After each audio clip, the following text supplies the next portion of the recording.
James, thank you very much for taking the time to do this. Really appreciate it. More than welcome.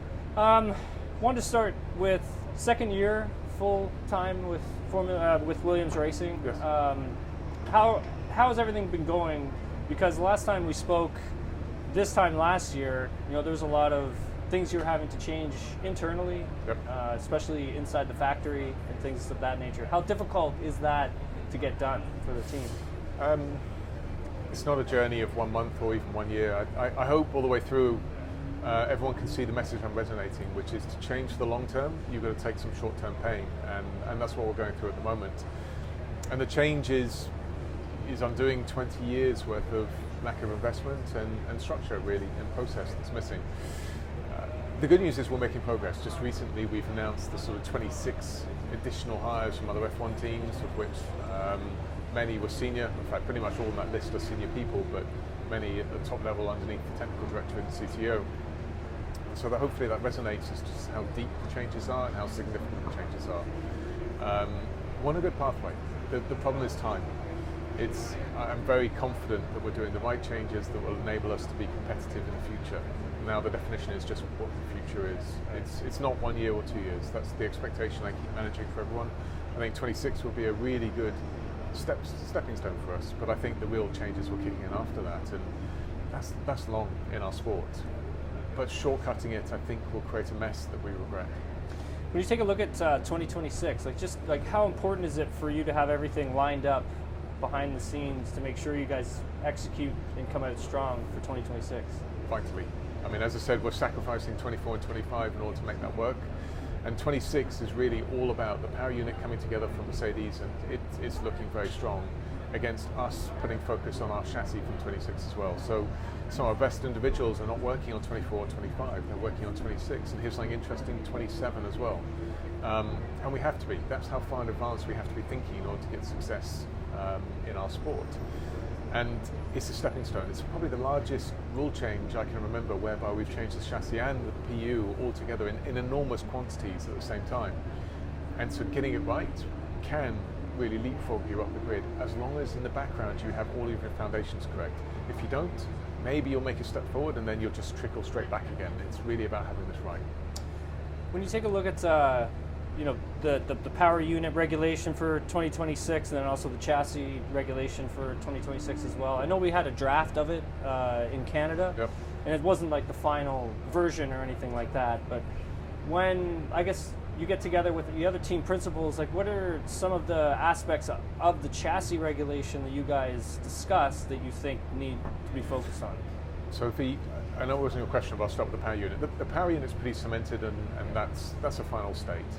The chassis side, there were sort of three primary concerns.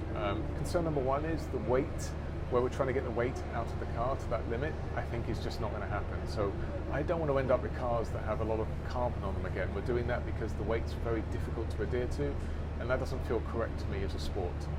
Second, but taking weight out of the chassis is a good idea. Let's just do it in a sensible way where we can achieve it. So that's concern number one. Concern number two is the aero regulations would have taken so much downforce off the car that I don't think we could be looked at as a serious competitor to, by far, the best motorsport series in the world, the fastest, the most challenging.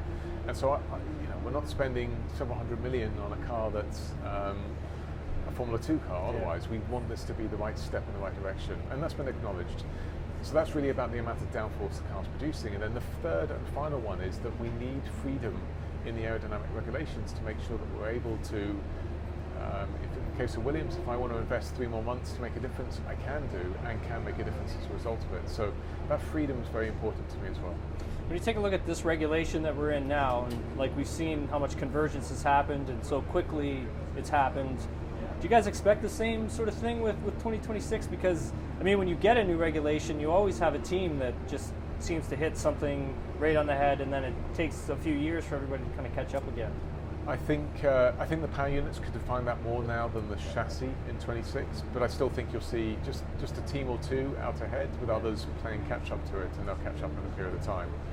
And in many ways it's a shame, because we are getting to, I think, this championship, if it started now, it'd be unpredictable and it'd be a great championship to the end of the year. I think next year's has all the hallmarks of being fantastic. And so maybe if the regulations hadn't kicked in 26, would we see more of that? potentially. Would we see us coming back into it? Very much so. So there's a negative, of course, with changing the regulations, but on the positive side, it does provide teams like ourselves an opportunity to leapfrog, which is what I'm interested in more than anything else. And I think in terms of what you're seeing, Red Bull did a brilliant job, the same way Mercedes did a brilliant job before, and I think reward and is due for that, because it's not by luck. Other teams are trying their hardest, and they've just done a better job than them. Now, whether that better job is defined by milliseconds or tenths, I'm less worried about. For me, it's about, has a team done a better job? Yes, and are they rewarded for it? I think you'll like where we're going with these regulations, though. I think if you plot it from 2017 to now, just plot teams' performance, it's converging anyway. We are getting closer to each other. We're all investing more and more in order to be able to do that. So I don't think it'll be as bad as people envisage. I want to talk about drivers. Yes. I mean, obviously for 2026 as well, it's important to have your driver lineup stable for next year and the year after. I mean, Carlos Sainz's name has come up like a ton. So too, Valtteri Bottas's name has been come up a lot as well. I guess, what are you looking for in particular from your driver lineup for next season and also for the future? So, I mean, first and foremost, performance. Obviously, we're looking for individuals that are very quick, and both the names you just described are that. I'm looking for someone that wants to be a part of our journey. This is a journey. It is hard. It's going to be hard next year. But the reward is 26 will be a step, 27 will be a step, and it's a good journey for anyone who wants to participate in that along the way. So I'm looking for someone that wants that has the mindset for that wants to dig deep and be a part of it. And I'm looking for someone that has the right character fit for the organisation as well at the same time. Your drivers are your leaders, and they need to lead from example and lead from the front, and we're looking for that. When you take a look at drivers lately, we've been seeing a lot of drivers signing longer-term extensions, staying at teams longer than they have in the past. Where in the past, I feel like it was always this revolving door of drivers sometimes, but now there's more continuity, and it seems like teams are really digging into that, having continuity and having the same drivers around and making sure they have a lot of experience. You don't normally see too many rookies sort of coming through at the moment. What do you boil that down to? I think it's two things. First of all, we had 7/10 last weekend separating the best to the worst team. So you're now in a situation where gaps aren't being decided by a tenth, they're being decided by a few milliseconds. And we're doing what we can with the car, but drivers do make a difference. They do make that final few milliseconds worth of difference. So therefore, investing in performance is the right thing to be doing at this stage in a championship. Investing in youth and rookies is something I absolutely believe in. Both, to be clear, within Williams, I want graduates to be part of our journey. I was one myself 25 years ago, and I want our young driver programs to be flourishing. They need to be champions, though, in order to bring them in. And these days, in modern Formula One, actually you've got to do a fair amount of F1 running to make sure that you're completely on the money.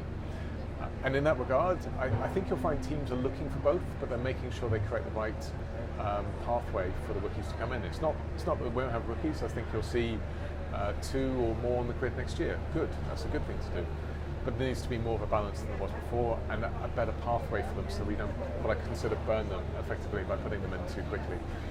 In our case, I think we're in a situation with a rebuild where I'm open-minded, but performance first is the real key behind it, and making sure I don't burn any individual that comes in. James, thank you very much for your time. Really appreciate it.